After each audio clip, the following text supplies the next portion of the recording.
दोस्तों, बिहार में प्रचंड जीत के बाद टीम शाह का हौसला बुलंदियों पर है। उत्तर प्रदेश में 2024 में मिली नाकामयाबी से अब शाह की टीम उबर चुकी है और इसीलिए उनकी टीम के सबसे मजबूत सदस्य और उत्तर प्रदेश के उप मुख्यमंत्री केशव प्रसाद मौर्य ने अपने नाम के आगे मुख्यमंत्री लिखवा दिया है। दरअसल लखनऊ में डिफेंस एक्सपो में एक प्रोग्राम हो रहा था।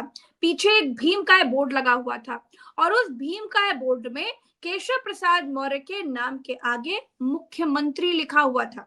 अब जब से ये तस्वीर सामने आई है, तब से ये जो उत्तर प्रदेश का मुख्यमंत्री बदलने वाला है, ये जो एक सिलसिला चला था, ये जो एक किस्सा चला था, अब इस बात को और भी ज्यादा हवा मिल गई है। क्योंकि उस पूरे विशालकाय भीमकाय बोर्ड को अगर आप देखेंगे तो पीछे योगी जी, मोदी जी, सब लोगों की तस्वीर है, लेकिन मुख्यमंत्री केशव प्रसाद मौर्य के नाम के आगे लिखा हुआ था। अब इसके बाद अब ये सवाल खड़ा होने लगा है, क्योंकि एक बात गौर करने वाली ये भी है कि केशव प्रसाद मौर्य की उसके बाद मुलाकात अमित शाह से हुई थी, उसके बाद उनकी मुलाकात राजनाथ सिंह से हुई थी। तो ये सारे के सारे जो तार हैं जब एक साथ जुड़ रहे हैं, तो उत्तर प्रदेश का मुख्यमंत्री बदलने की संभावनाओं के बादल और भी ज्यादा गहरे होते जा रहे हैं। इसलिए अब सवाल एक ही है कि क्या उत्तर प्रदेश का मुख्यमंत्री बदलने जा रहा है? अगर बदलने जा रहा है तो इससे भाजपा को क्या फायदा होगा? अगर केशव प्रसाद मौर्य मुख्यमंत्री बन जाते हैं तो इससे क्या नुकसान और क्या फायदा होगा, वो समझने के लिए आज हमारे साथ वरिष्ठ पत्रकार केपी मलिक सर हैं। आरएसएस को बहुत करीब से समझते हैं और साथ ही साथ भाजपा को भी बहुत करीब से समझते हैं और उत्तर प्रदेश की राजनीति को तो ये टिप्स पे बता देंगे। कैसे हैं सर, ये बताएं, पहले तो हालचाल बताएं, फिर आगे उत्तर प्रदेश की बात की जाए। बहुत बहुत धन्यवाद प्रज्ञा जी।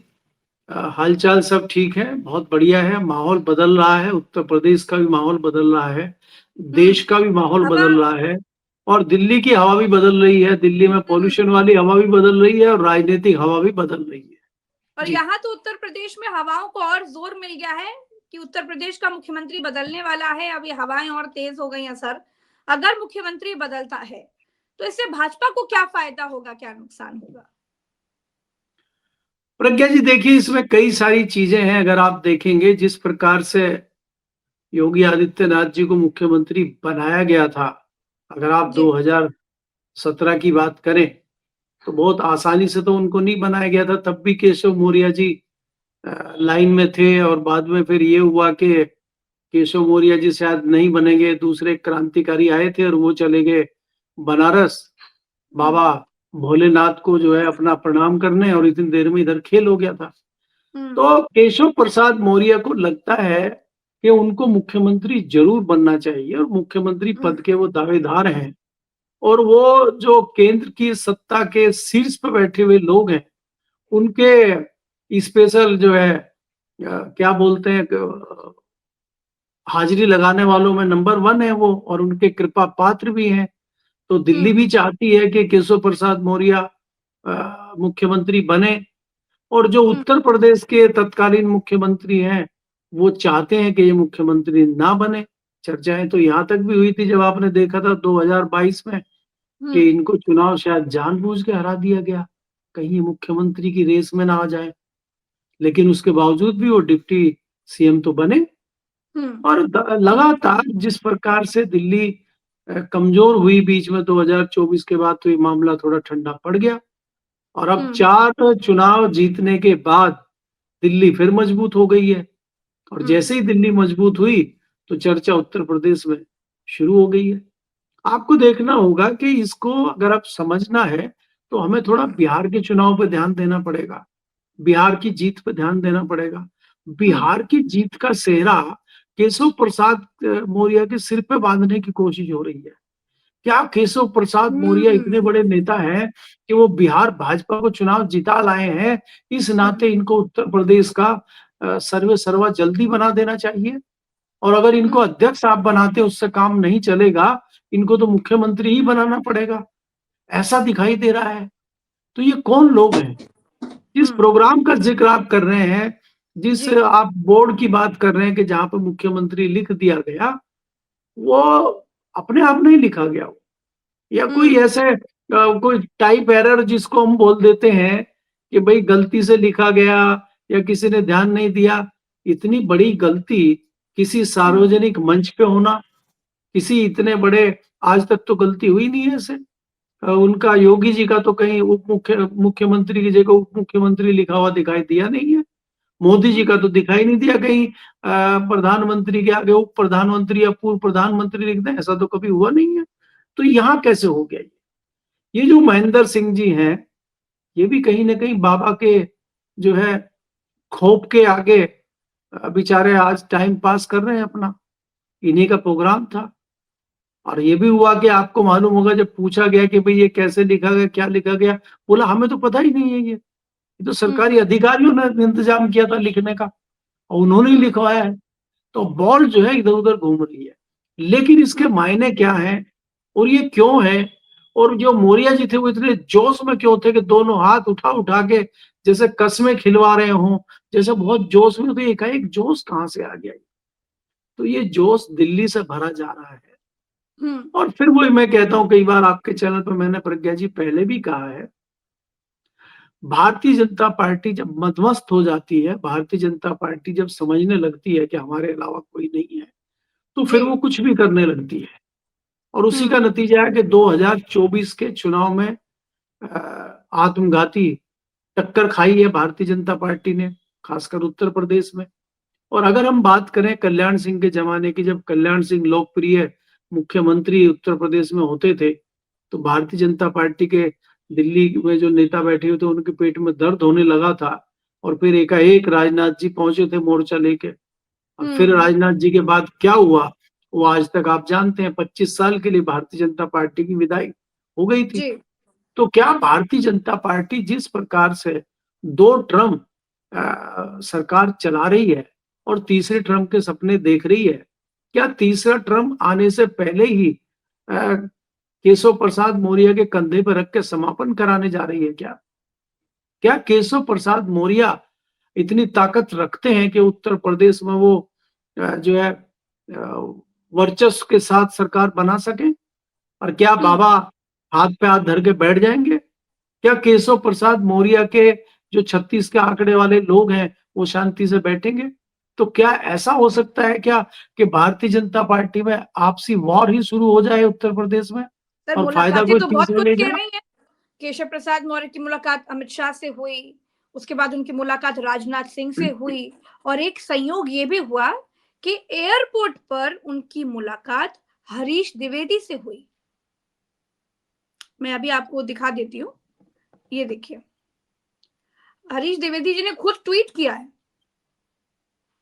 और उन्होंने जो ट्वीट किया वो तो मैं पढ़ के आपको बताऊंगी, लेकिन हरीश द्विवेदी से अचानक दिल्ली एयरपोर्ट पर इनकी मुलाकात, और ये सारी, और हरीश द्विवेदी उनको बिहार चुनाव की जीत के लिए शुभकामनाएं देने पहुंचे थे। अब समझ रहे हैं, बिहार की जीत का सेहरा केशव प्रसाद मौर्य के सर पर बन रहा है। ये सब क्या कह रहा है सर? नहीं प्रज्ञा जी, इसके अलावा तो जेपी नड्डा भी उनको बिहार में चुनाव जीतने की बधाई दे चुके हैं, मिठाई खिला चुके हैं, मिठाई भी खिला चुके हैं। अभी 2 दिन पहले एक बड़ी मीटिंग नड्डा जी के घर पे हुई थी और उसमें तमाम बिहार के नेता, यूपी के नेता और जो बिहार में चुनाव जिताने गए थे सबकी मीटिंग हुई है। और अमित शाह जी ने भी सबको बधाई दी है और स्पेशल बधाई केशव मौर्य को दी है। और केशव मौर्य अगर ये सारी एक्टिविटी उत्तर प्रदेश में कर रहे हैं, वो राजनाथ जी से मिलने चले गए हैं, वो कोई एकाएक चीजें नहीं हो गई है, ये सारी चीजें कराई जा रही हैं। और इन्हीं हालात को देखते हुए उत्तर प्रदेश में बदलाव की बेला आपको दिखेगी। लेकिन क्या ये सारी चीजें होने के बाद बाबा कुछ कर पाएंगे, नहीं कर पाएंगे, एक तो ये महत्वपूर्ण विषय है। दूसरा ये है, क्या बाबा के अब दिल्ली जाने का समय आ गया है और बाबा दिल्ली जा रहे हैं। क्योंकि दिल्ली पहले भी कई लोग जा चुके हैं। राजनाथ जी भी रिटायर होने के बाद से यूपी से दिल्ली ही पहुंचे थे और उसके बाद तो वो राष्ट्रीय अध्यक्ष भी रहे। शिवराज चौहान जो लगातार मध्य प्रदेश में इतने समय तक रहे और 100 में से 100 नंबर लेके आए, विधानसभा जिताने का काम किया, उनके चेहरे पर चुनाव हुआ, लोकसभा में 100% सीटें दिलाने का काम किया, अपनी खुद की लोकसभा सीट रिकॉर्ड वोटों से उन्होंने जीती। और वो आके अगर दिल्ली में नौकरी कर रहे हैं दिल्ली के शीर्ष नेतृत्व की, तो बाबा नहीं करेंगे ऐसा तो मुझे नहीं लगता। हो सकता बाबा। एक बात बताइए भाई, अमित शाह और नरेंद्र मोदी जी जब योगी जी से कुछ कहेंगे तो ऐसा थोड़ी है योगी जी मना कर देंगे। भाई अमित शाह की बात और मोदी जी की बात तो सर्वोपरि होगी ना, योगी जी मान ही लेंगे। तो फिर इतनी हाय हत्या क्यों हो रही है? 5-6 सालों से सुन रहे हैं सर, अब उत्तर प्रदेश का मुख्यमंत्री बदलेगा, अब बदलेगा, तब बदलेगा, लेकिन बदलता ही नहीं है। नहीं, बाबा सुनते नहीं है ना इनकी। आपने तो हम्म। एकाएक हमारी बात पूरी भी नहीं हुई और आपने कह दिया कि नहीं वो कहेंगे दोनों, तो बाबा तो सहर्ष सुन लेंगे, जैसे वही तो। गर्दन झुका के स्वीकार कर ले। वो नहीं कर रहे हैं ना भाई। ये हम्म। कोई पहली बार थोड़ी कहा गया उनको। वो जब उनको कोई इस तरह का इशारा किया जाता है, जब कोई इस तरह की बात कही जाती है, तो वो एक वर्ड का यूज करते हैं, और वो वर्ड क्या है कि रायता बिखेर दूंगा। अब रायता हम्म। बिखेरने का मतलब क्या है? तो वो फिर जैसे ही कहते हैं रायता बिखेर दूंगा, तो ये पीछे हट जाते हैं, क्योंकि ये इतनी मजबूत स्थिति में उत्तर प्रदेश में है नहीं। जी। तो इसलिए इसलिए क्या बाबा अभी भी रायता बिखेरने की हैसियत हम्म। रखते हैं? क्या इतनी हिम्मत है? क्योंकि हम्म। इधर ताकत बढ़ी है दिल्ली में पिछले दिनों, और आज जो संघ प्रमुख है वो भी नतमस्तक है। हम्म। वो भी कहीं ना कहीं मोदी जी के साथ आरती कर रहे हैं। तो ऐसे में अगर संघ पीछे हो गया है और संघ की कुछ चल नहीं रही है, जो खास ताकत थी बाबा की, अगर वो कमजोर हो गई है, तो फिर बाबा भी कुछ कहीं ना कहीं कमजोर है। तो ऐसे में दो ही सवाल उठते हैं, क्या बाबा चुपचाप स्वीकार कर लेंगे दिल्ली की नौकरी, या बाबा रायता बिखेरने की बात अभी भी करेंगे? ये देखने वाली बात है। तो अगर हम्म। बाबा कहते हैं कि मैं ठीक है शहर स्वीकार कर लेते हैं और वो दिल्ली आके कोई मंत्रालय ले लेते हैं या दिल्ली में आके अपना बैठ जाते हैं, तो फिर तो केशव मौर्य के रास्ते में कोई अड़चन है ही नहीं। लेकिन अगर बाबा ये कह देते हैं कि मैं पुराने वायदे पे कायम हूं और रायता बिखेर दूंगा, तो फिर हम्म। दिल्ली क्या करेगी, ये देखने वाली बात होगी। और उसके बाद बाबा क्या करेंगे, वो भी देखने वाली बात होगी। क्योंकि ये लोग बाबा को भी तो हल्के में नहीं लेते हैं ना।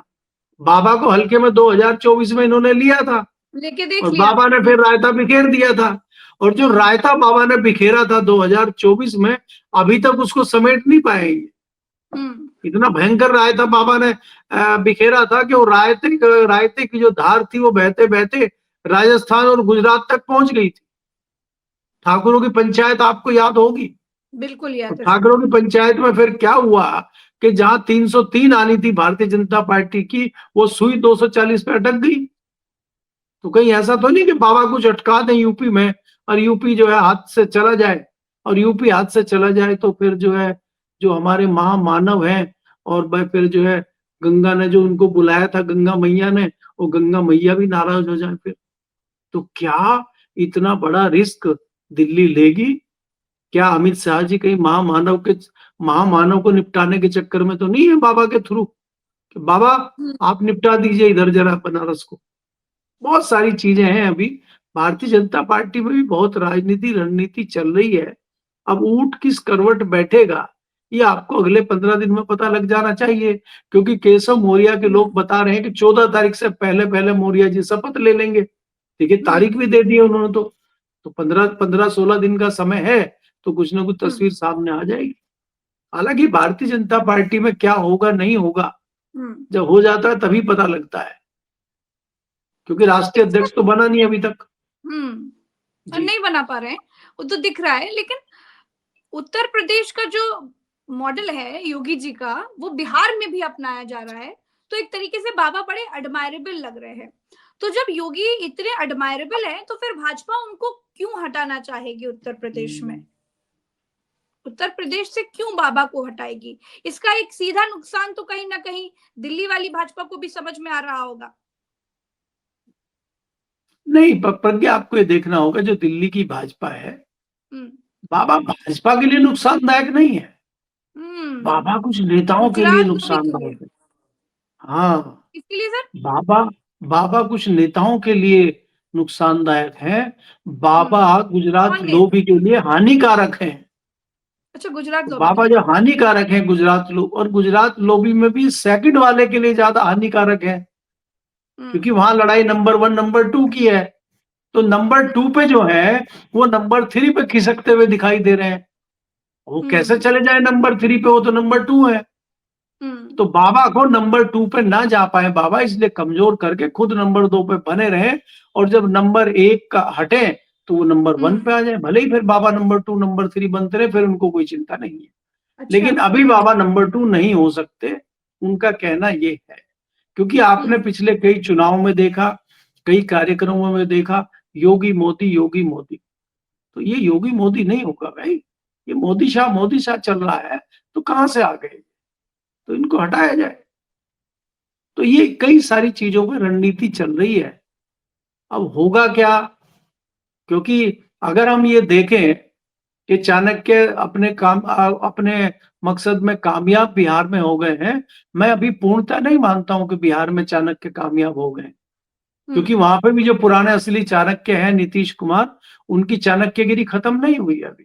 आप भले ही कुछ भी कहते रहिए, अभी तक भी उन्होंने जो है इनको झटके दे रखे हैं। और आप अपना विधानसभा अध्यक्ष, आप इतनी इजीली उन्होंने गृह मंत्रालय आपको दे दिया है, क्योंकि उनकी असली नजर विधानसभा अध्यक्ष पे है। क्योंकि तोड़फोड़ की जो राजनीति अभी होगी, उसमें महत्वपूर्ण रोल तो विधानसभा अध्यक्ष का रहता है, स्पीकर का रहता है। तो इसलिए क्या है कि नीतीश कुमार भी पार्टी तोड़ने के चक्कर में लगे हुए हैं। वो भाजपा में भी सेंध लगा सकते हैं। आपको पता है कि नीतीश कुमार सर, अगर केशव प्रसाद मौर्य पर भाजपा भरोसा जताती है, क्योंकि गुजरात लॉबी के बहुत खास भी हैं और अपने भी हैं, आपको क्या लगता है? इससे पहले अमित शाह बोल भी चुके हैं कि मेरे मित्र, और भी तमाम सारे उदाहरण हैं हमारे सामने, क्या ही गिनाना, रात हो जाएगी। लेकिन आपको क्या लगता है कि अगर केशव प्रसाद मौर्य उत्तर प्रदेश के मुख्यमंत्री बनाए जाते हैं या फिर उनका नाम चर्चा में आता है, तो इससे भाजपा को क्या फायदा होगा और क्या नुकसान होगा? देखिए प्रज्ञा जी, भारतीय जनता पार्टी को इससे कोई फायदा नहीं होगा। मैंने आपको पहले ही कहा कि इससे नेताओं को फायदा होगा, गुजरात लॉबी को फायदा होगा। देखिए आपको ये समझना होगा कि आज भारतीय जनता पार्टी की जो गुजरात लॉबी है, उसने तमाम राज्यों में अपने डमी सीएम बिठा रखे हैं। हाँ, बिल्कुल सही बात। सिर्फ एक राज्य है उत्तर प्रदेश, जहां का मुख्यमंत्री डमी नहीं है। उनकी जो टीस है वो ये है कि उत्तर प्रदेश में भी डमी मुख्यमंत्री होना चाहिए। केशव प्रसाद मौर्य अगर मुख्यमंत्री बनते हैं तो वो भी केंद्र की डमी होंगे। तो इसमें कौन सा कोई बहुत बड़ा गुना भाग का गणित का सवाल है? ये सीधा सीधा सवाल है। देखिए हमारे कितने महत्वपूर्ण मुख्यमंत्री जी हैं उत्तराखंड में, देखिए हमारे कितने बहुत बढ़िया मुख्यमंत्री जी राजस्थान में हैं, छत्तीसगढ़ देखिए, मध्य प्रदेश देखिए, गुजरात देखिए, दिल्ली देखिए, हरियाणा देखिए। तो हमें उसी प्रकार के क्रांतिकारी मुख्यमंत्री चाहिए उत्तर प्रदेश में, और वो क्रांतिकारी केशव मौर्य से बढ़िया कोई नहीं हो सकता। करने को तो अगर आपको उत्तर प्रदेश का मुख्यमंत्री बदलना ही है तो बहुत सारे नाम आ जाएंगे, आपको बहुत सारे नेता भारतीय जनता पार्टी के पास हैं। ऐसा नहीं है। भारतीय जनता पार्टी में जा रही है जो बदलाव की बयार चल रही है, इसमें ये भी कहा जा रहा है कि भाजपा किसी पिछड़े को मुख्यमंत्री बना सकती है।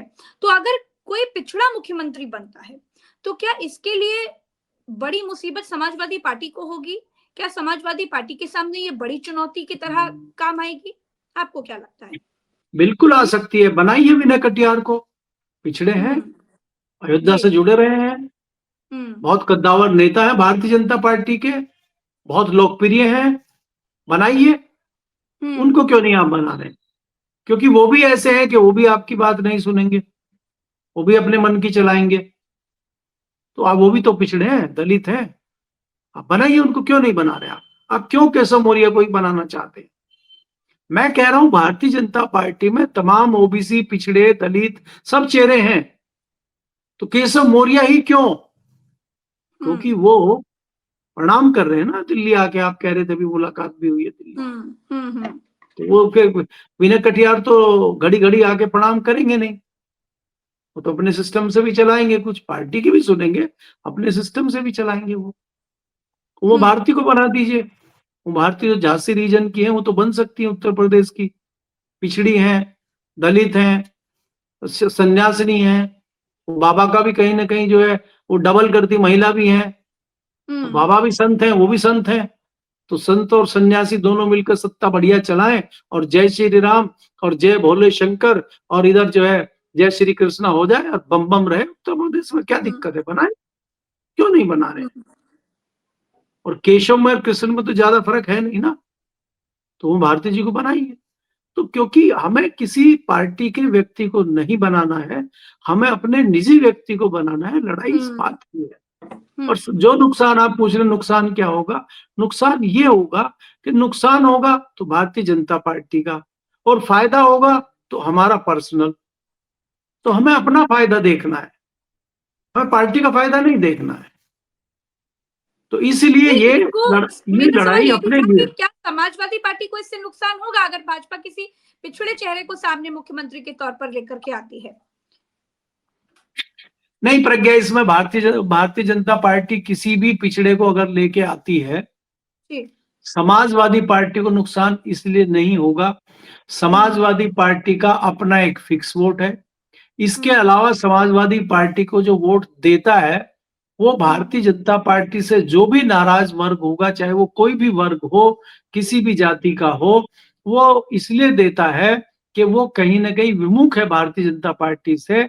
और समाजवादी पार्टी आज मजबूत स्थिति में उत्तर प्रदेश में है, इसलिए वो उसको वोट देगा। नुकसान कुछ नहीं है। यहाँ कोई तीसरा, कोई बड़ा दल, तीसरा कोई ऑप्शन किसी के पास नहीं है, इसलिए वो उनको जाना ही पड़ेगा समाजवादी के पास। और समाजवादी को नुकसान एक ही शर्त पे होगा, अगर बाबा रहते हैं तो। अगर केशव मौर्य जैसे या कोई दूसरे डमी मुख्यमंत्री उत्तर प्रदेश के बनते हैं तो ये तो समाजवादी पार्टी के लिए उल्टा अच्छा ही होगा। अच्छा जी।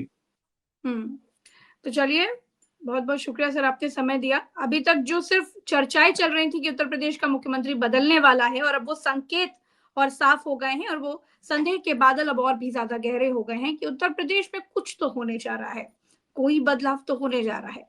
अब ये बदलाव क्या मुख्यमंत्री का चेहरा बदल देगा? बहुत सारे सवाल हैं, चर्चा कर रहे थे इन्हीं मुद्दों पर। फिर मिलेंगे आपसे किसी और बात पर। नमस्कार, चैनल को सब्सक्राइब कीजिएगा, वीडियो को शेयर कीजिएगा। नमस्कार।